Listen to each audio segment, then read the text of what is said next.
हाय दोस्तों, आज मैं बात करूंगा सेबी के नए नियम के बारे में।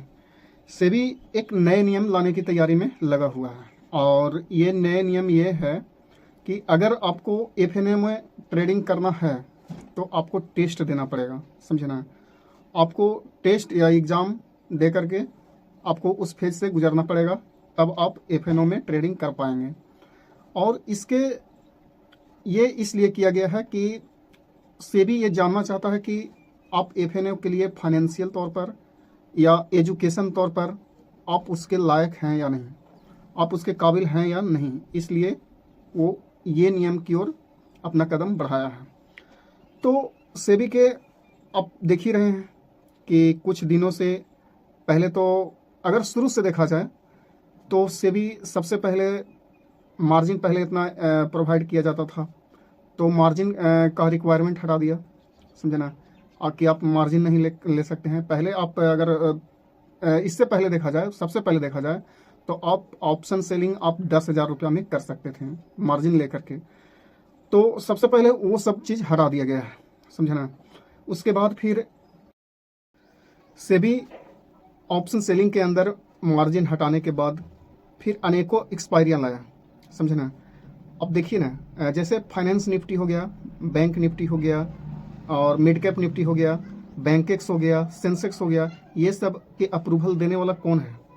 मैं पूछना चाहता हूँ, ये अप्रूवल देने वाला तो सेबी ही है ना, जो लाया भी और फिर बाद में हटा भी रहा है।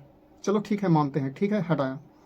फिर क्या किया कि जो कॉन्ट्रैक्ट साइज होता था फ्यूचर के अंदर, वो 5 लाख का था, 5 से 6 लाख के, उसको 3 गुना कर दिया। समझे ना? तो 3 गुना बढ़ा करके 15 लाख कर दिया है। 5 लाख से यानी कि 5 लाख या 6 लाख से बढ़ा करके उसको 15 या 16 18 लाख तक पहुंचा दिया। समझे ना? तो मतलब पता नहीं चल रहा है कि वो रिटेल के फेवर में कर रहा है कि रिटेल के अगेंस्ट में कर रहा है। भाई तुम कितना रुकोगे? मैं सेबी से पूछना चाहता हूँ, या किसी भी तरह से आप सोच भी सकते हैं कि आप किसको कितना रोकोगे। वो कहीं ना कहीं जाएगा जरूर। समझे ना? यहाँ रोक लोगे, अगला प्लेटफॉर्म तो उस पर तो सारे चीज़ मौजूद है। अगर आप क्रिप्टो एक्सचेंज में देखिएगा या फॉरेक्स एक्सचेंज में देखिएगा, उसमें तो भर भर के लेवरेज दे रहा है, वो तो इनवाइट कर रहा है, उस पर तो आपको ध्यान है ही नहीं। समझे ना? तो जो बाजार जमा हुआ था, जो जिसमें वॉल्यूम जनरेट हो रहा था, उसको तो आप उखाड़ करके फेंक दिए हैं। समझे ना? और आप नए नए नियम ला रहे हैं। तो आप करना क्या चाहते हैं इस पर आपको सोचने के विषय है। आप भारत के इन्वेस्टर या रिटेलर के साथ हैं, ट्रेडिंग करने वालों के साथ हैं, या उसके अगेंस्ट हैं? पहले ये समझ लीजिए। समझे ना? आप किसके फेवर में कर रहे हैं? अगर आप उसको रोकिएगा तो अगला प्लेटफॉर्म पर जाएगा। समझे?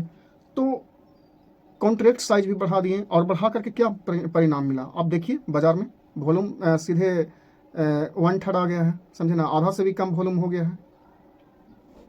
आप अगर पिछले 6 महीने के वॉल्यूम देखिएगा और आज का वॉल्यूम देखिएगा तो सीधे 1/3 हो गया है। समझे ना? मार्केट का वॉल्यूम। तो लिक्विडिटी बढ़ गया है। बाई करते हैं 50 पर और बाई होता है 60 पर, तो लिक्विडेशन बढ़ गया है। कौन करेगा इसमें ट्रेडिंग? बात है ना? तो सारे इंडेक्स, मेन इंडेक्स को हटा दिए हैं। समझे ना? जिसमें सबसे ज़्यादा बैंक निफ्टी की अगर बात करें तो बैंक निफ्टी में सबसे ज़्यादा वॉल्यूम जनरेट होता था, उसको आप मंथली एक्सपायरी पर कर दिया है। आप देख लीजिए बैंक निफ्टी का वॉल्यूम कहाँ पहुँच गया है। समझे ना? तो आज देखिए, ये भी बात है कि आज मार्केट इतना गिर क्यों रहा है। भारत की इकोनॉमी भी मतलब ठीक ठाक चल रहा है, पैसे, आखिर कोई वैसा इवेंट या तो वैसा घटना तो है नहीं कि जिसके वजह से मार्केट इतना टूट रहा है। 20% मार्केट टूट गया है, 15% के लगभग में। तो इसका क्या वजह है? इसका सिर्फ यही वजह है। समझे ना? नए नए कानून लाना, नए नियम पर नियम लाना। भाई कहाँ पहुंचाना चाहते हो मार्केट को? अगर आपको रिटेल पर ही इतना चिंता है, अगर आपको भारत के जो मिडिल क्लास, जो लोअर मिडिल क्लास, उस पर ही चिंता करना चाहते हो, तो आप ड्रीम 11 के बंद करवाओ। वो तो खुलेआम सट्टेबाजी है। आप उस पर विचार नहीं कर रहे हैं, और इसमें आपको दिख रहा है कि आप 97% लूज कर रहा है या तो 93% लूज कर रहा है पैसा।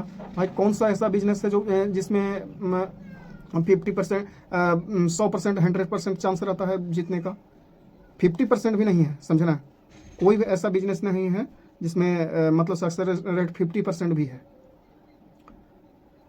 तो हमको लगता है इस पर ज़्यादा विचार करना चाहिए, और सारे ट्रेडर हो या तो फिर इन्वेस्टर हो, यहाँ से निकल रहे हैं और सारा इंडिया का पैसा फॉरेन में जा रहा है, समझे ना।